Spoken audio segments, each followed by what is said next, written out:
여러분, 사도행전이 총 몇 장으로 되어 있나요? 28장입니다. 그리고 오늘은 18장의 중반부까지 읽었습니다. 보통 바울의 전도 여행을 1차, 2차, 3차까지 나누는데요. 오늘 우리가 읽은 본문은 이제 2차 전도 여행의 마무리 부분에 해당된다고 볼 수 있겠습니다. 여러분, 바울의 제2차 전도 여행의 시작을 기억하시나요? 바로 무엇을 봤죠?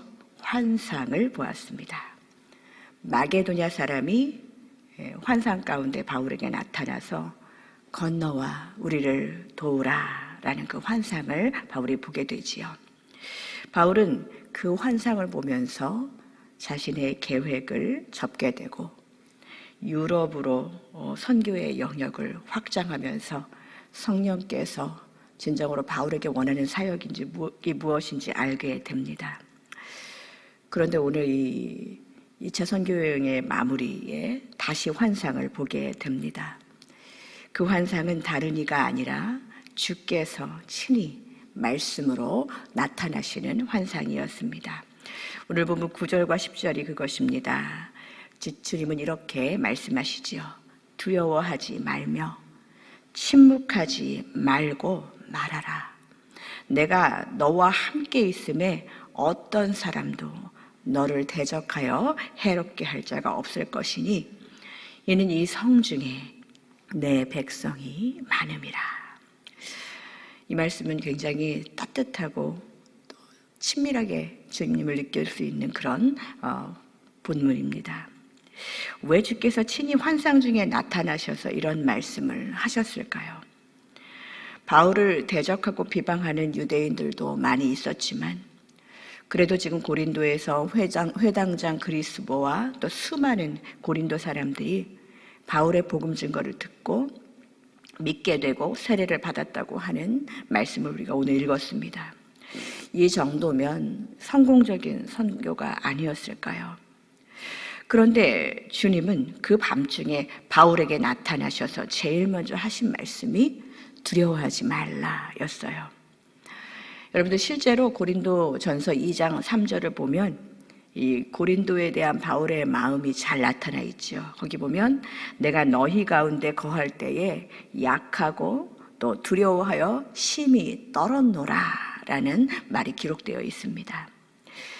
사람들은 알지 못하지만 바울의 중심을 알고 계시는 그 주님께서 바울의 두려워하는 마음, 복음에 침묵하고 싶은 그 마음을 읽으셨던 것 같아요. 바울을 비롯한 복음을 전하는 사람에게 가장 위로가 되는 말씀, 늘 여기에 선다고 해서 그냥 여기에 서는 것이 익숙하지 않은 모든 복음 전도자들, 주께서 환상 중에 바울에게 내가 너와 함께 있겠다라는 그 임마누엘의 약속, 이 말씀은 다른 어떤 말보다도 위로와 평강을 주는 말씀입니다.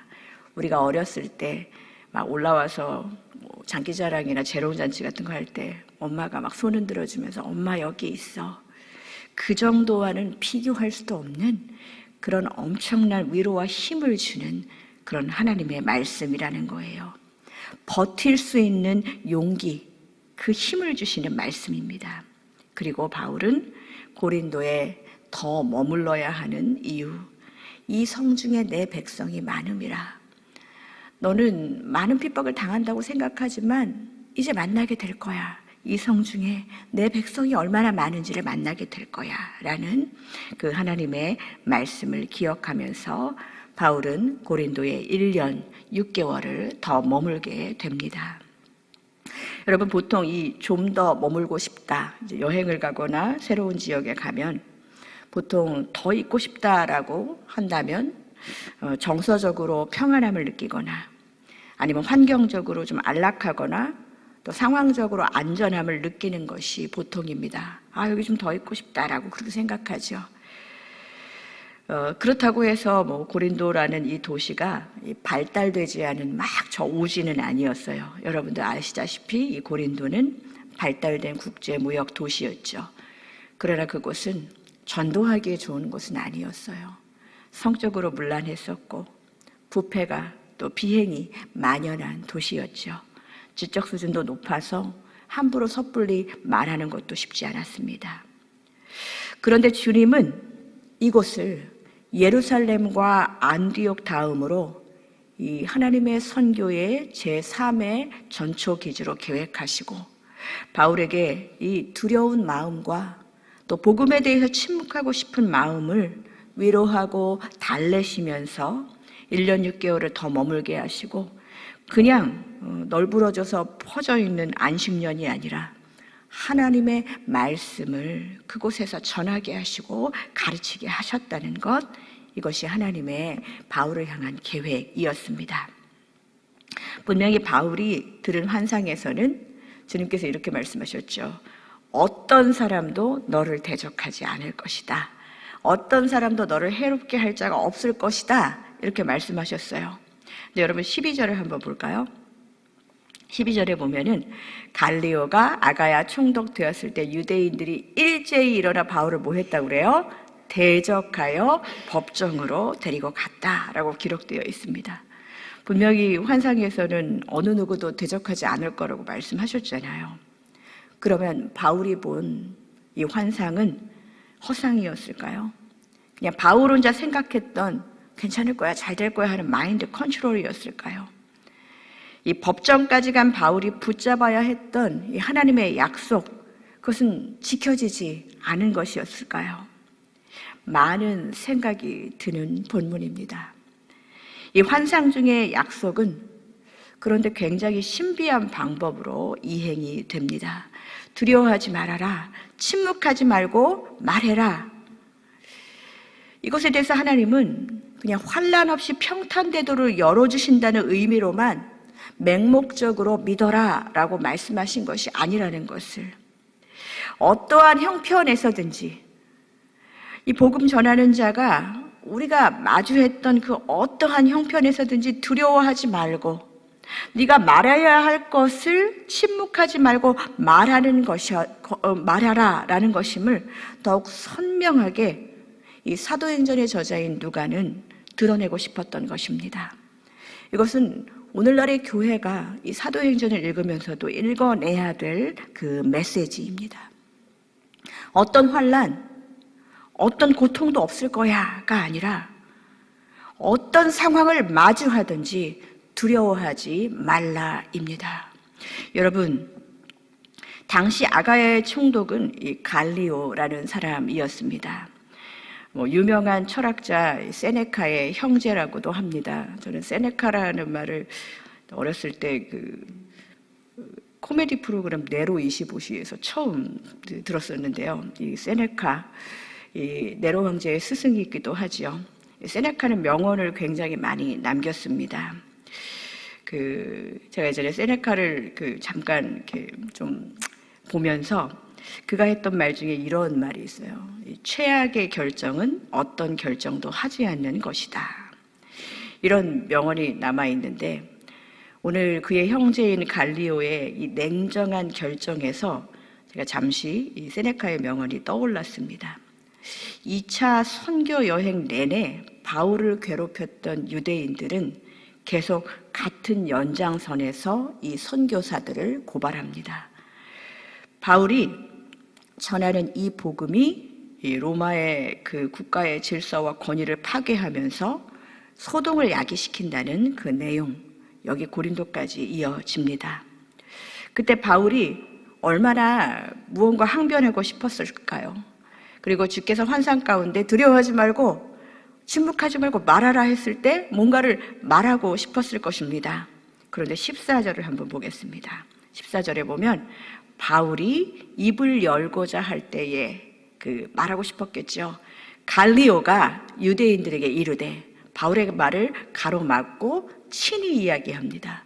너희 유대인들아, 만일 이것이 무슨 부정한 일이나 불량한 행동이었으면 내가 너희 말을 들어주는 것이 옳거니와 하면서 계속적으로 나오는 얘기는 뭐냐면, 나는 상관하지 않겠다. 너네들이 스스로 알아서 판단해라 라는 것이고, 그들을 법정에서, 바울을 송사했던 사람들을 법정에서 쫓아내기까지 합니다. 여러분, 진짜 이 본문을 할렐루야 하고 읽어야 돼요. 갈리오는 이 입장을 분명히 밝혔습니다. 사실은 유대 전통을 깊이 그가 이해하거나 복음의 핵심을 깊이 이해하고 어느 한쪽도 깊이 이해하고 말한 것은 아니에요.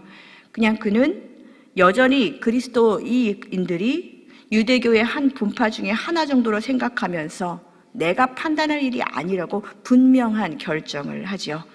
제가 왜 세네카의 명언이 생각나는지 아시겠죠? 아무것도 안 한 것이 아니라 분명한 결정을 했고, 이것은 예수 십자가 사건의 이 빌라도와는 전혀 다른 빠른 결정이었습니다. 게다가 바울을 고발한 이들을 법정에서 쫓아내기까지 해요. 두려워하지 말라. 그리고 침묵하지 말고 말하라. 말 좀 하려고 그러는데 하나님이 그것까지도 안 하게 하시고 법정에서 쫓아내는 일까지 다른 이로 하여금, 전혀 다른 삼자로 하여금 이 일을 하게 하시는 이것, 바로 이것이 하나님이 우리와 함께 하시는 인생의 신비로운 그런 신앙의 사건이라는 것이지요. 임마누엘, 하나님이 우리와 함께 계시는 방법은 여러분 어떠했나요? 동정녀의 몸에서 구원자가 탄생했습니다. 전혀 기대하지 않았던 세상의 권력자의 그냥 섣부른 무심함으로 오히려 도움을 얻어서 바울이 하나도 손에 뭔가 물 한 방울 피 한 방울 묻히지 않으면서도 이 법정에서 자기를 송사한 자들을 쫓아낼 수 있을 만큼의 매우 신비한 그런 모습으로 하나님은 항상 바울을 지켰고, 지금도 주의 복음을 전하는 모든 자들에게 우리가 알 수 없는 방법으로 날마다 함께 하신다는 것입니다. 그리고 아가의 총독 갈리오의 이 판결을 앞으로 이제는 유대인들이 바울을 대적하여 고소를 할 때마다, 고린도에서 이런 판례가 있었는데 아주 좋은 중요한 사건, 이것의 근거가 됩니다. 로마의 법정에서 하나님이 함께 하시는 이 임마누엘의 방식은 사실은 우리가 헤아릴 수 있는 그런 방법이 아니었어요. 하나님의 방법은 따스했고, 하나님의 방법은 우리가 생각하는 것보다 완벽했고, 하나님의 지혜는 우리의 지혜를 비교할 수 없을 만큼 그 위에 있었다는 것임을 우리는 알 수 있지요. 그리고 이 신비의 경험은 1년 6개월간 고린도에서 버틸 수 있는 가장 귀한 믿음의 증거가 되었습니다. 두려워하지 말라, 그렇게 말해놓고 계속 두려워하는 상황을 주시면서 아무것도 일하지 않으신 하나님이 아니라, 사실은 이 말씀의 힘을 얻어서 하나님의 말씀을 붙잡고 약속의 말씀을 믿고 기다렸던 이 바울과 이 복음 전도자들에게 하나님은 계속적으로 이러한 이 신비로운 그런 하나님의 함께하심을 보여주셨다는 것이지요. 유대인들이 계속 대적하고 복음을 전하지만 영적으로 타락하고 부패한 고린도인들이 모인 이 교회에 이 터를 다지는데 사도 바울은 이제 더 이상 두려워하지 않았습니다. 전해도 달라지지 않는 사람들을 향해서 더 이상 침묵하고 싶은 마음, 그런 마음도 생기지 않았을 것입니다. 나에게 오는 두려움의 마음, 또 분노 중에 오는 침묵하고 싶은 마음, 그런 마음들을 하나님은 이미 다 아시고 바울에게 이런 놀라운 일들을 행하신 것입니다. 17절을 보면은요, 그리스보가 개종한 후 이제 회장당이 된 이 소스데네가 이 총독 앞에서 이 판결에 대해서 너무나도 화가 난 유대인들에게 구타를 당하는 장면이 나옵니다. 여러분, 소스데네라는 이 이름은 다른 성경 본문에도 등장합니다. 우리는 여기까지 읽었기 때문에 바울은 지켜주셨는데 왜 소스데네는 맞았지? 그렇게 의문을 가질 수도 있어요. 저도 잘 모르겠습니다. 그러나 언제 안심이 되냐면요, 고린도전서 1장 1절을 보면은요, 하나님의 뜻을 따라 그리스도 예수의 사도로 부르심을 받은 바울과 그 다음 이름이 뭐죠? 소스데네는 이렇게 나옵니다. 회당장 그리스보가 개종했고, 같은 유대인들에게 몰매를 맞았던 소스데네는 사도로 부르심을 받은 바울과 함께 이 정말 주 안에서 형제가 된 고린도전서 1장 1절부터 나오는 그 이름이 되었습니다. 주님의 말씀은, 그 환상 속에서 하신 말씀은 어느 하나도 버릴 것이 없는 완전한 말씀이었어요. 환난과 고난은 있었으나 이 성중에 내 백성이 많음이라. 고린도에 없을 것 같았던 그 신실한 하나님의 사람들, 예비하신 이방의 회심자들이 많이 있었다는 거예요. 2차 이 전도 여행의 마무리가 될 즈음 그 밤에 바울이 본 환상은 허상이 아니었어요. 하나님의 약속, 정말 동정녀 탄생 사건과 같이 임마누엘의 실제를 경험하는 그런 버릴 것이 없는 하나님의 완벽한 말씀이었습니다. 사랑하는 성도 여러분, 환상으로 시작돼서 환상으로 끝나는 이 2차 선교여행, 그 어느 하나도 바울의 계획처럼 된 것은 없었습니다. 그러나 그 어느 한 공간, 한 시간도 하나님이 계시지 않은 순간은 없었습니다. 이것이 하나님의 선교입니다. 교회는 이렇게 흘러 우리까지 이 은혜를 입고 오게 된 것입니다. 주님은 그냥 버티고 견디게만 하시는 하나님이 아니라 우리가 부족하고 우리는 완성된 그리스도인이 아니지만 이런 하나님의 은혜를 경험하면서 교회는, 그리고 그리스도인들은 조금씩 더 하나님의 은혜, 그것이 무엇인지를 알게 되고 그리스도인으로 빚어져 가면서 하나님께서 원하시는 그런 분량으로 장성하게 되는 것입니다. 사랑하는 성도 여러분, 하나님이 오늘 어제도 그랬고 그제도 그랬고 내일도 그럴 것이지만 하나님이 오늘 이 시간 나와 우리와 함께 하심을 믿으십시오. 하나님 진정으로 나와 함께 하심을 경험하는 하루가 되기를 원합니다. 기도하기를 원합니다.